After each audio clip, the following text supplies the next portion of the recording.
Childhood and adolescence have often been called the golden years of our life.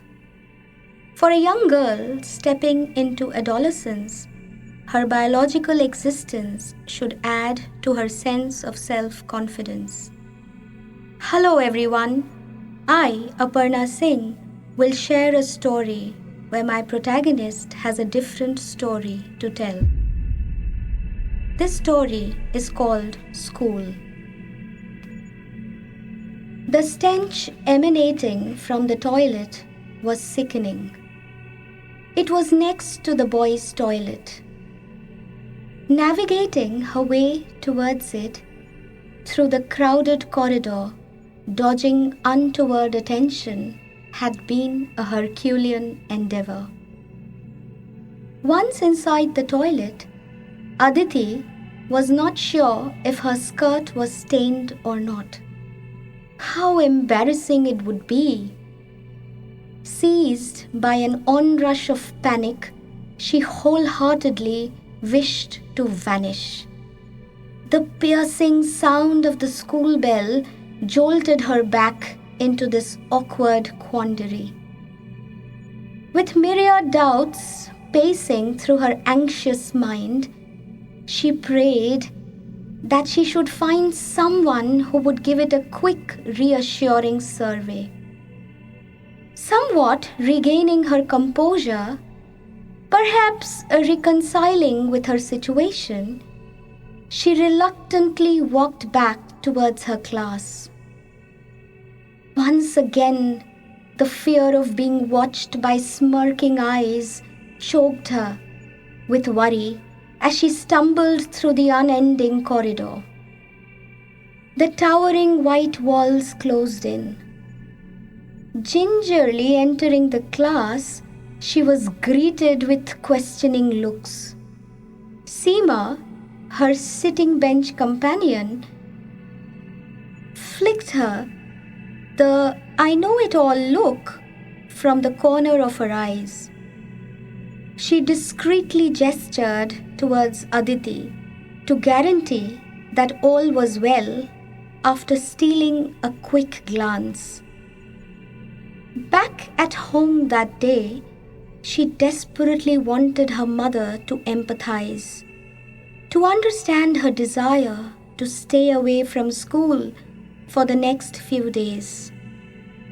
Attending school during her periods had been unsettling, to say the least.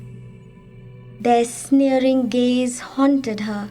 She tried to explain. She also pleaded with her for sanitary napkins. How am I supposed to buy those? We too had our periods. We never fancied such costly stuff. You and your generation? You don't understand the value of money? Her mother bristled. Aditi did not drag the topic further. She hardly could after knowing the dire financial straits they were in. Her father slogged through the day. She scarcely got to see him enough, and holding a conversation on sanitary requirements was simply out of question. Some people from an NGO had come to their class to spread awareness about menstrual hygiene. They had met the girls from class 7, 8 and 9 separately and had given them a long list of do's and don'ts to be followed during their menses. She craved to tell them that the school toilets were a nightmare. They were mostly non-functional, the taps running dry when you needed them the most. She wanted them to know she hardly had the money to buy napkins. She wanted to tell them that her neighbor, who studied in an elite private school, had boasted about the napkin vending machines recently installed in their school. She wanted to tell them she found the sports teacher very insensitive when she sought her permission to be excused for menstrual problems. She could not utter a word. Her voice rose to her throat, but for reasons beyond her comprehension, was tangled in diffident, irresolvable knots. She just sat through the session, distant and suspended. Her emotional volatility was inching towards the threshold. Rohit, her classmate, a rowdy fellow with an obvious sense of entitlement and a brazen disregard for discipline, irked her with his derisive comments. "You girls have no common sense? Where were you when God was distributing brains?" he often sneered. This was not the first time he had revealed the worst of his cheek. He had also manipulated the other boys. They considered her a threat to their social superiority, thanks to the psychological conditioning they receive from their childhood. She had reached this conclusion from observing the boys in her locality. They always escaped punishment, despite their offensive mischiefs, by fabricating the flimsiest of excuses. Aditi was the best of the lot, the first girl in class. Her much-deserved academic excellence had given her the confidence to dream of becoming a doctor. She was good at sports, had strong opinions, and could debate on any topic under the sun. Her awards and medals bore testimony to her achievements. The boys could not stand her. They all ganged up against her. They rummaged through her bag and fished out the menstrual cloth she was carrying. Then they fiendishly put it on display. She was being teased, humiliated, put to shame, while the girls stood conspicuously quiet. Even her friends had backed out, not wanting to be caught in the crossfire. After that event, with her mood swings going haywire, she resorted to keeping mostly to herself. She had also withdrawn from regular class activities to avert these annoying altercations. On the last day of her periods, Rohit, who was particularly jealous of her achievements, had insidiously spread tomato ketchup on the bench she sat on. Aditi was caught completely off guard, and before she realized it, it was already too late. In a flash, her white skirt turned red. The entire class was echoing with laughter. They were calling out obscene names. She stood there, sobbing, with a crumpled confidence and a splintered self-esteem.